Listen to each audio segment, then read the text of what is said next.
بسم اللہ الرحمن الرحیم۔ ہمارا اختتام کل سورہ روم پر ہوا تھا اور انشاءاللہ آج یہاں سے سورہ لقمان کی شروعات ہے، اور یہ بھی سورت کے اس شروع میں حروف مقطعات ہیں جو کہ ہیں الف لام میم تلک آیات الکتاب الحکیم۔ یہ آیتیں ہیں ایک حکمت بری کتاب کی، دانائی کی بات ہے جس میں دانائی بھری ہوئی ہے۔ دانائی جو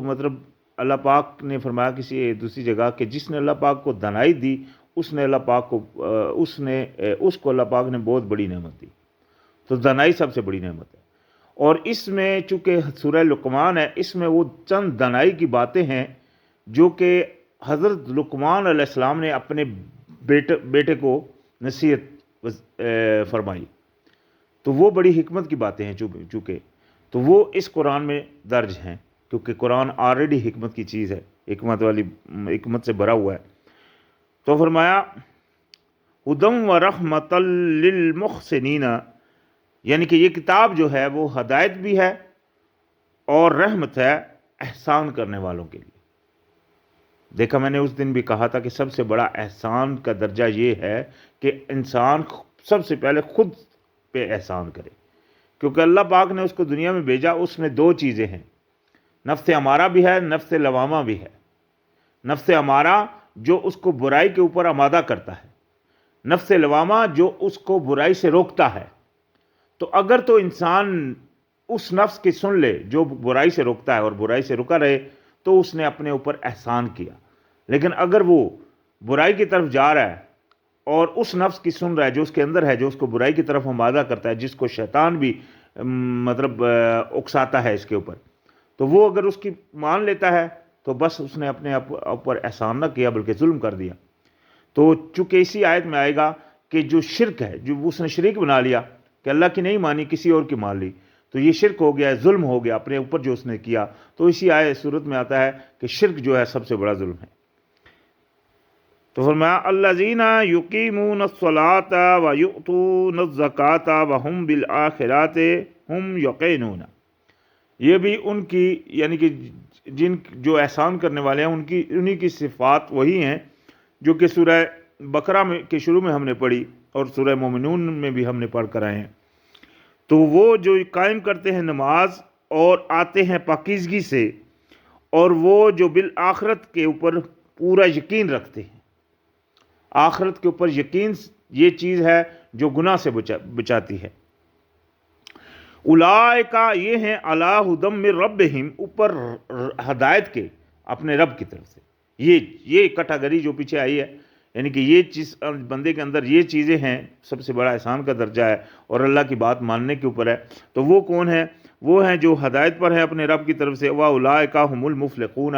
یہی ہے وہ جو فلاح پانے والے ہیں۔ یہی آیتیں ہم پیچھے سورہ بقرہ کے شروع میں پڑھ کر آئے تھے۔ تو فرمایا وَمِنَ النَّاسِ مَن يَشْتَرِي لَهْوَ الْحَدِيثِ، اور لوگوں میں سے ہے جو کھیل تماشے کی، لہو الحدیث، لہو یعنی کہ کوئی بے تکی چیز، بے فضول چیز بات خریدتا ہے۔ ابھی یہ اس میں سب وہ آ جاتے ہیں جو بناتے ہیں اور جو خریدتے ہیں، یعنی کہ خریدنے سے مراد یہ ہے، مثال کے طور پہ ابھی ایک موبائل ہے، وہ بھی آپ کے لیے بے فضول اور بے تکی کی چیز ہے اگر آپ اس کا استعمال بے فضول اور بے تکا کریں تو، یعنی کہ اگر اسی موبائل کو آپ یوز کریں اللہ کے راستے میں، یعنی کہ آپ اس میں موبائل سے تبلیغ بھی کر سکتے ہیں، آپ موبائل سے اچھے کام بھی کر سکتے ہیں، اچھی چیز بھی اخذ کر سکتے ہیں، جس طرح قرآن وغیرہ حدیث اسلامک انفارمیشن ہے، اسی طرح اور چیزیں ہیں، بہت ساری چیزیں جو آپ اچھی لے سکتے ہیں۔ لیکن اگر آپ ان سے اچھی نہیں لے رہے، الٹا غلط لے رہے ہیں، گیم وغیرہ کر رہے ہیں یا وفاشت کر رہے ہیں یا کچھ بھی گندگی وہ پھیلا رہے ہیں،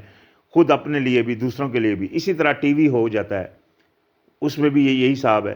اس میں بھی اب اگر آپ چاہیں تو قرآن کے ترجمے آپ لے سکتے ہیں، اچھی چینل، ایسا چینل جو اسلامک ہو، انفارمیشن یا ڈاکومنٹری ہو، آپ اس سے مطلب علم حاصل کر سکتے ہیں۔ لیکن اسی میں فحاشت بھی ہے، اسی میں جھوٹ بھی ہے، جس طرح ڈرامے ہو گئے، ٹی وی فلمیں وغیرہ، یہ سب چیزیں اس میں آ جاتی ہے۔ اسی طرح کھیل کود، جو مطلب جوان آدمی، ایک تو بچہ ہوتا ہے وہ کھیلتا ہے، ایک ہے جوان آدمی وہ اپنا ٹائم صرف کر رہا ہے، خرچ کر رہا ہے اس کھیل کود میں، تو وہ بھی اس میں آ جاتا ہے، ٹھیک ہے نا۔ تو اللہ پاک نے فرمایا کہ لوگوں میں سے ہیں جو خریدتے ہیں ایسی باتوں کو، ان سب باتوں کو، لِيُضِلَّ عَن سَبِيلِ اللَّهِ، تاکہ گمراہ ہوں اور کریں لو اللہ کے رستے سے، یعنی کہ لازم بات ہے اس میں جب گم ہو جائیں گے تو وہ اللہ کے رستے سے تو وہ ہٹ گئے۔ اللہ پاک نے ان کو ایک مشن دے کر بھیجا تھا، وہ اپنے مشن سے ہٹ گئے۔ جیسا کہ ایک بندہ ہے اپنے سیکٹری کو بولتا ہے جاؤ تم کراچی جاؤ میرا یہ کام کراؤ، وہ کراچی جا کر کھیلنا شروع کر دے، تو ایسا سیکٹری تو مالک کو نہیں چاہیے۔ اسی لیے ہم کو اللہ پاک نے نائب بنایا، خلیفہ، سیکٹری اس کا، تو اس نے ہم کو ایک کام دے کر بھیجا۔ اگر ہم یہاں آ کر بھول گئے اس کام کو اور یا اپنے کھیلوں میں لگ پڑے تو ہم نے اپنے اوپر کیا کر دیا؟ ظلم۔ ہم نے احسان نہیں کیا، ہم نے اوپر ظلم کر دیا۔ وہاں کیا تھا؟ احسان کرنے والوں کے لیے وہ سارا کچھ تھا، تو ظلم کر دیا، اللہ کی بات سے ہٹ گئے۔ تو اللہ پاک نے فرمایا یعنی کہ وہ جو بغیر علم کے، وہ بغیر علم وہ جو کرتے ہیں گمراہ خود بھی ہوتے ہیں، یعنی کہ کرتے ہیں اللہ کے راستے سے بغیر علم کے، وَيَتَّخِذَهَا هُزُوًا، اور پکڑتے ہیں مذاق اور بناتے ہیں اللہ کی باتوں کا مذاق، یعنی کہ سیریس نہیں لیتے، ادھر سے سنی ادھر سے نکال دی، یہ اس سے بڑا کیا مذاق ہے؟ سب سے بڑا مذاق یہی ہے کہ اللہ کی بات کو بندہ غور سے نہ سنے، نہ دھیان کرے، انسنی کر دے، یہ مذاق بنا رہا ہے۔ تو اولئک لہم عذاب مہین، یہ ہیں جن کے لیے عذاب ذلیل کرنے والا۔ اچھا کہ یہاں آپ دیکھیں کہ قرآن میں کئی جگہ ایک گناہ گنوایا اور ساتھ ہی اللہ پاک نے فرمایا ان کے لیے بڑا عذاب ہے۔ کتنی دفعہ ہم پیچھے بھی پڑھ کر آئے ہیں۔ تو یہ عذاب ہر گناہ کے بعد اللہ پاک کیوں گنواتے ہیں؟ کیونکہ کوئی بھی گناہ، جو بھی گناہ، ایک بھی گناہ اگر جان بوجھ کر کریں گے تو ہم اللہ کی نہیں مان رہے، ہم اللہ کی بات کو پیچھے پھینک رہے ہیں، ہم اس مالک کی بات نہیں مان رہے جو بادشاہ حقیقی ہے۔ تو اللہ پاک، اور اسی حالت میں اگر مر جائیں بغیر توبہ کے، تو پھر اللہ پاک نے ہمارے لیے رکھا ہوا ہے، یعنی کہ ان لوگوں کے لیے جو اس طرح کرتے ہیں ان کے لیے عذاب، بڑا عذاب، کیونکہ انہوں نے اللہ کی بات، چاہے وہ ایک، باقی سب مان رہے ہیں، ایک بھی نہیں مان رہے، تو پھر بھی ان کے لیے بڑا عذاب ہے۔ تو یہاں کیا فرما دیا کہ ان کے لیے عذاب ہے ذلیل کرنے والا۔ اذا تتلی علیہ آیاتنا ولا مستکبرا کان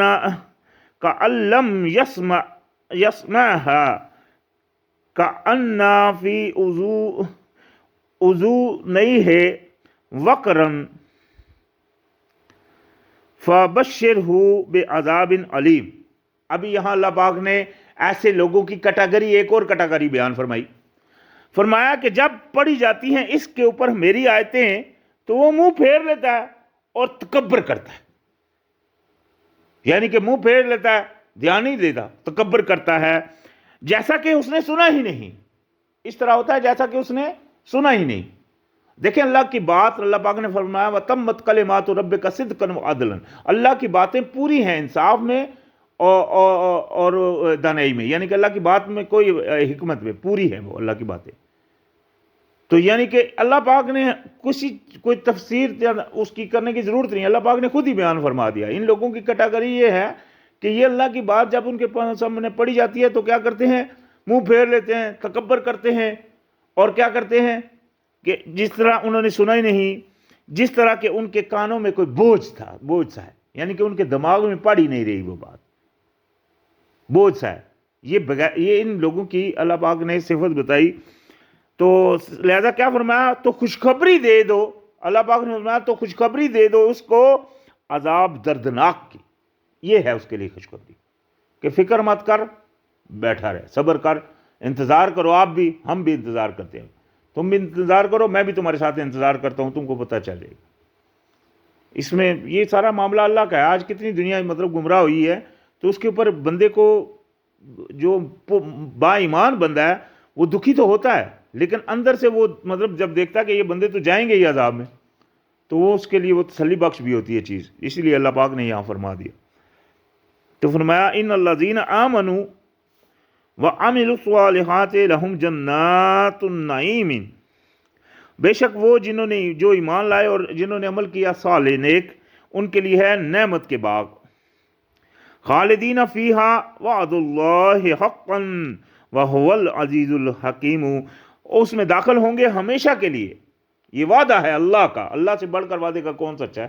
یہ اللہ کا وعدہ ہے۔ تو اللہ پاک نے فرمایا یہ سچا اس کا وعدہ ہے اور وہ غالب اور حکمت والا ہے، یعنی کہ یہ ساری اس نے حکمت رکھی ہوئی ہے کہ چھوڑا ہوا ہے لوگوں کو۔ خلق السماوات بغیر عمد ترونها والقى فی الارض رواسی ان تمید بکم وبث فیہا من کل دابۃ وانزلنا من السماء ماء وانبتنا فیہا من کل زوج کریم فانبتنا فیہا من کل زوج کریم، یعنی کہ یہ پوری اللہ پاک نے اپنی وہ بیان فرمایا کہ وہ اللہ یعنی کہ جس نے خالق تخلیق کیا آسمانوں اور آسمان کو بغیر کسی ستون کے، آسمان بنایا لیکن اس میں کوئی ستون نہیں، اور جس طرح کہ تم دیکھتے ہو، اور القا کر دیے ڈال دیے زمین کے اوپر پہاڑوں کو، یعنی کہ اس کی میخوں کی طرح اس نے اس کو اس میں ڈال دیا پہاڑوں کو۔ آج سائنٹسٹ اس بات کی تحقیق کر چکی ہے کہ جس طرح پہاڑ اوپر گیا ہوتا ہے اسی طرح وہ زمین کے نیچے بھی گڑا ہوا، جتنا وہ اوپر ہوتا ہے اتنا ہی زمین کے نیچے بھی وہ جس طرح گڑا ہوا ہے۔ تو اللہ پاک نے ان کو وہ زمین میں گاڑ دیا تاکہ وہ ہلے نہیں تم کو لے کر، اور یعنی کہ اللہ پاک نے زمین میں ان پہاڑوں کو رکھا تاکہ تم کو لے کر ہلے نہیں، اور بسائے اس میں ہر قسم کے جاندار، ہر قسم کے جاندار آپ دیکھ لیں کتنے ہیں، اور نازل کیا آسمان سے پانی اور پھر اگائے اس سے ہر قسم کے جوڑے اچھے، یعنی کہ دیکھیں ہر جڑی بوٹی جتنی بھی ہے یہ سب جوڑوں میں ہے، اس میں نر اور مادہ پائے جاتے ہیں، یہ سائنٹسٹ ابھی تحقیق کر چکے ہیں۔ اسی وجہ سے آج جو مطلب اس کی وہ گروتھ کرتے ہیں، مطلب اس کو باقاعدہ انہوں مطلب علیحدہ کر کے بھی جو ہیچری وغیرہ میں کرتے ہیں، وہ اسی وجہ سے۔ تو فرمایا ھذا خلق اللہ، اللہ پاک نے فرمایا یہ تو ہوگی اللہ کی تخلیق، یہ سب کچھ جو کچھ اللہ پاک نے بیان فرمایا، اللہ پاک نے فرمایا یہ تو ہوگی تخلیق اللہ کی۔ فَأَرُونِي مَاذَا خَلَقَ الَّذِينَ مِن دُونِهِ، تو دکھاؤ مجھے کیا کچھ پیدا کیا ان دوسروں نے بھی، ان لوگوں نے بھی، یعنی کہ اس کے سوا، یعنی کہ جن کو یہ پکارتے ہیں یا پوچھتے ہیں انہوں نے کیا کچھ بنایا۔ بَلِ الظَّالِمُونَ فِي ضَلَالٍ مُبِينٍ، لیکن بات یہ ہے کہ جو ظالم ہیں وہ کھلی گمراہی میں ہیں۔ اچھا یہاں سے ابھی حضرت لقمان علیہ السلام کی جیسا کہ میں نے کہا کہ وہ بات شروع ہو رہی، وَلَقَدْ آتَيْنَا لُقْمَانَ الْحِكْمَةَ أَنِ اشْكُرُ لِلَّهِ وَمَنْ يَشْكُرْ فَإِنَّمَا يَشْكُرُ لِنَفْسِهِ وَمَنْ كَفَرَ فَإِنَّ اللَّهَ غَنِيٌّ حَمِيدٌ۔ تو اللہ پاک نے فرمایا کہ میں البتہ تحقیق میں دے چکا، لائی ہم نے لقمان علیہ السلام کے پاس حکمت، جیسا کہ قرآن میں حکمت ہے، وہ بھی میں نے کہا تھا کہ شروع میں کہ ان کی حکمت بڑی بات ہے۔ یہ لقمان علیہ السلام کے بارے میں آج تک کسی کو اکثریت نہیں پتہ چل سکا کہ یہ کون سا جگہ پہ تھے، نبی علیہ السلام سے کتنے پہلے تھے یا کتنا ان کا وہ ہے، یہ کسی کو نہیں پتہ چل سکا۔ لازمی بات ہے قرآن سے پہلے تھے تبھی تو قرآن آیا، قرآن میں ان کا ذکر ہے۔ لیکن یہ جو تھوڑا سا آئیڈیا بنتا ہے کہ یہ اس جو اوپر رشیا کا جو پرانا پورا وہ امپائر تھی، اس کسی ایریے میں سننے میں آتی ہے کچھ باتیں کہ یہ حکمت بڑی ان کے اندر وہ چیزیں تھی، تو انہوں نے قانون بھی اللہ کا اپنے اوپر نافذ کیا ہوا تھا، کوئی بادشاہ تھے یا کچھ اس طرح کے، مطلب کوئی ان کے پاس کوئی پاور تھی تھوڑی بہت ہی، تو یہ بات کوئی سننے میں آتی ہے لیکن ایکزیکٹ نہیں پتہ۔ تو فرمایا ان کو اللہ پاک نے دی تھی حکمت یہ کہ شکر کرو اللہ کا، اور جو شکر کرے اللہ کا تو بے شک وہ شکر کرتا ہے اپنے ہی نفس کے لیے، یعنی کہ اگر کوئی بندہ اللہ کا شکر گزار ہوتا ہے تو وہ ہوتا ہے اپنے لیے، اگر یعنی کہ کوئی وہ اور جو ناشکری کرے تو پھر اللہ بھی بے پرواہ اور تعریف والا ہے، یعنی کہ اللہ کو بھی پھر اس کی کوئی ضرورت نہیں، یہ نہیں کہ ہم کو اللہ کی ضرورت، اللہ کو ہماری کیا ضرورت. تو لہذا جو بھی شکر کرتا ہے تو اپنے فائدے کے لیے. تو یہاں بھی ان کی حکمت بری باتیں، ان نصیحتیں آئی جو انہوں نے اپنے بیٹوں کو کی. فرمایا اذ قال لقمان لابنہ، جب کہا لقمان نے اپنے بیٹے کو، وَهُوَ يَعِظُهُ، اور وہ اسے نصیحت کر رہا تھا، یا بنیا، اے میرے بیٹے، لا تشرک باللہ ان الشرک لظلم عظیم، کہ میرے بیٹے شرک نہ کرنا، میرے بیٹے شرک نہ کرنا، کہ بے شک شرک جو ہے وہ بہت بڑا ظلم ہے. اچھا، یہ نصیحت جو حضرت لقمان علیہ السلام نے اپنے بیٹے کو کی، اسی طرح ہم سورہ بقرہ میں پڑھ کے آئے جو نصیحت حضرت ابراہیم علیہ السلام نے اپنے بچوں کو کی اور جو حضرت یعقوب علیہ السلام نے اپنے بچوں کو کی، تو وہ بھی کیا تھی؟ یہی کہ کس کی تم غلامی کرو گے؟ تو انہوں نے کہا ہم اللہ کی غلامی کریں گے جو آپ کا رب ہے اور ہمارا. تو یہاں بھی وہی بات ہے، ہم نے غلامی کرنی ہے اللہ کی ذات میں اتنی سی بھی شرکت نہیں کرنی، کیونکہ شرک سب سے بڑا ظلم ہے. لوگ بولتے ہیں بے انصافی، سب سے بڑی بے انصافی یہی ہے کہ شرک کیا جائے، جو شرک کرے، یعنی کہ شرک سب سے بڑا ظلم ہے، بے انصافی ہے. کیونکہ اللہ ایک ہے، مالک وہ ہے، اور انسان اس نے بنایا اپنے لیے، انسان کو بھیجا اپنے لیے. مانگ مجھ سے، التجا مجھ سے کر، بات میری مان. تو بندہ آ کر یہاں دوسروں کی سننا شروع کر دے، دوسروں کی ماننا یا دوسروں سے مانگنا شروع کر دے، تو یہ ساری چیزیں جو ہوتی ہیں یہ سب سے بڑی بے انصافی ہے.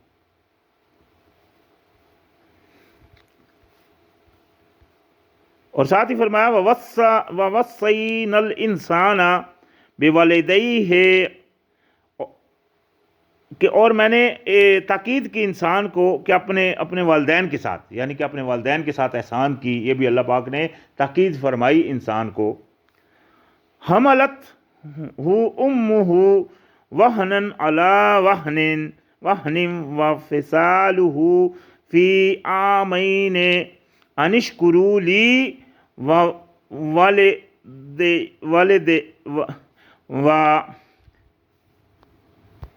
والدیک.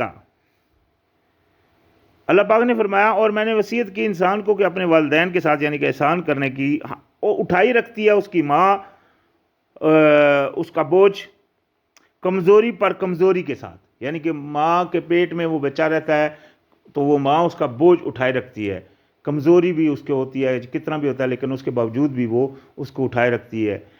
اور وصال یعنی کہ اس کا دودھ چھڑانا اور اس کی پیدائش جو ہوتی ہے وہ اللہ پاک نے فرمایا اس کا 2 سال میں، یعنی کہ اس کا دودھ چھڑانا اس کا 2 سال میں ہوتا ہے. یہ کہ شکر گزاری کر میری بھی اور اپنے والدین کی بھی. یہاں دیکھیں اللہ پاک نے والدین کے ساتھ احسان کا ذکر فرمایا، پھر والدہ کی وہ تکلیف جو کہ اس کو پتہ ہے اور اللہ کو پتہ ہے وہ بیان کی، اور وہ سارا عرصہ بیان کا فرما دیا جتنا عرصہ اس کے ساتھ وہ چمڑی رہتی ہے، یعنی کہ وہ عرصہ اس کے اوپر ہر دھیان. یہ اکثریت ماؤں کا یہی حال ہے جن کے مر جاتے ہیں یا جن کے مطلب اس طرح کوئی ہو جاتا ہے ان کے علاوہ. تو اس کے بعد اللہ پاک نے احسان کا درجہ فرمایا، ساتھ کیا فرمایا کہ تم شکر گزاری کرو میری بھی اور اپنے والدین کی بھی، کیونکہ ماں کا یہ عمل ہوتا ہے اور والد کا عمل ہوتا ہے اس کی نشو و نما کرنا. یہ دونوں چیزیں دونوں کے انڈر ہوتی ہیں. تو اللہ پاک نے شکر گزاری فرمائی دونوں کی، کہ ماں کی بھی اور باپ کی. دوسری جگہ جس طرح اللہ پاک نے دعا فرمائی تو کس طرح ماں باپ کے لیے دعا فرمائی، رب ارحمہما کما ربیانی صغیرا، کہ اے میرے پروردگار ان پہ رحم فرما جس طرح انہوں نے میری پرورش کی بچپن میں. وہاں دونوں کے لیے دعا ہے. تو اس لیے ان میں کوئی فرق نہیں ہے، فرق یہی ہے کہ مطلب ایک ڈیوٹی ہے دوسرے کی دوسری ڈیوٹی ہے، دونوں ایک ہی ہے. تو لہذا اللہ پاک نے فرمایا ان الی المصیر، اور میری دی طرف تم کو پھر پلٹ کرانا ہے. تو لہذا یہ عمل اللہ پاک نے آپ کو بتا دیے. وَإِن جَاهَدَكَ عَلَىٰ أَن تُشْرِكَ بِي مَا لَيْسَ لَكَ بِهِ عِلْمٌ فَلَا تُطِعْهُمَا وصاحبہما فی الدنیا معروفا واتبع سبیل من اناب الی۔ تو اللہ پاک نے یہاں تک اس آیت میں فرمایا، اور اگر یعنی کہ دونوں کوشش کریں، جہاد کریں، کوشش کریں تمہارے ماں باپ دونوں کہ یہ کہ تو شریک کر میرا جس کا تجھے کوئی بھی علم نہیں، یعنی کہ اگر تمہارے ماں باپ تم کو اس بات کے اوپر کوشش کریں کہ تم میرے ساتھ شریک کر، یعنی کہ وہ آپ کو ایسی بات کہیں، ویسے تو اللہ پاک نے اپنے والدین کی فرما برداری کرنے کا حکم دیا، لیکن اگر ماں باپ آپ کو اللہ کی نافرمانی کے اوپر بات کرے، مثال کے طور کے اوپر کوئی بھی گناہ جو اللہ پاک نے منع فرمایا، سود حرام ہے، ماں کہے جا بیٹا لے کر آ سود جہاں کہیں سے، یا مثال کے طور پہ اوپر اللہ پاک نے فرمایا کہ قتل کرنا حرام ہے کسی ناجائز کو، تو بندہ کہے کہ جا یہ کم کرا، جھوٹ بولنا حرام ہے، وہ کہے جا جھوٹ بول دے، چوری کرنا حرام ہے، وہ کہے جا چوری کرا، کوئی بھی عمل ایسا جو اللہ پاک نے منع فرمایا اور وہ کرے، تو یہ ساری چیزیں شرک میں آ جاتی ہیں، کیوں؟ کیونکہ وہ آپ کو اللہ کی نافرمانی کرنے کے اوپر کہہ رہے ہیں۔ تو پھر اللہ پاک نے فرمایا ان کی بات نہیں ماننی، پھر ان کی اطاعت مت کرو، اور ساتھ رہو ان کے ساتھ دنیا میں بھلے طریقے سے، یعنی کہ ماں باپ کے ساتھ اچھے طریقے سے دنیا میں ان کا ساتھ دو، ان کے ساتھ رہو، اور پیروی کرو رستے کی اس کی جو رجوع کرے میری طرف، تو ساتھ ہو جاؤ اس کے جو میری طرف رجوع ہے، یعنی کہ ماں باپ ایک طرف ہیں، ایک ایسا بندہ ہے جو آپ کو سیدھے کی طرف بلا رہا ہے، تو ماں باپ الٹے، تو آپ ہمیشہ ماں باپ کے ساتھ اچھے سلوک سے رہیں ضرور، لیکن ساتھ اس کا دیں جو سیدھی طرف بلاتا ہے، یعنی کہ نیک۔ اللہ پاک نے دوسری جگہ فرمایا وَكُونُوا مَعَ الصَّادِقِينَ، سچوں کے ساتھ ہو جاؤ۔ تو سچوں کے ساتھ یہ ہونا ہے کہ جہاں بھی کوئی اللہ کی نافرمانی کی بات کر رہا ہے اس کی طرف نہیں جانا، جو اللہ کی طرف بلا رہا ہے اس کے ساتھ ہو۔ اللہ پاک نے حکم بھی دے دیا۔ پھر ثُمَّ إِلَيَّ مَرْجِعُكُمْ فَأُنَبِّئُكُمْ بِمَا كُنْتُمْ تَعْمَلُونَ، پھر میری ہی طرف تم سب لوٹ کر آؤ گے، پھر میں تم کو خبر دوں گا جو کچھ تم کرتے تھے، یعنی کہ یہ بات کوئی بعید نہیں ہے، اللہ پاک ہر چیز کو بیان فرما دے گا اور بتا دے گا۔ یا بنیا، یہاں کنٹینیو بات ہو رہی ہے، یہاں سے بات آگے کنٹینیو ہو رہی ہے، لیکن ہم آج یہاں اختتام کریں گے انشاءاللہ یہ 15 نمبر آیت پہ اوپر، اور انشاءاللہ یہاں سے پھر کل شروعات ہوگی۔ السلام علیکم ورحمۃ اللہ۔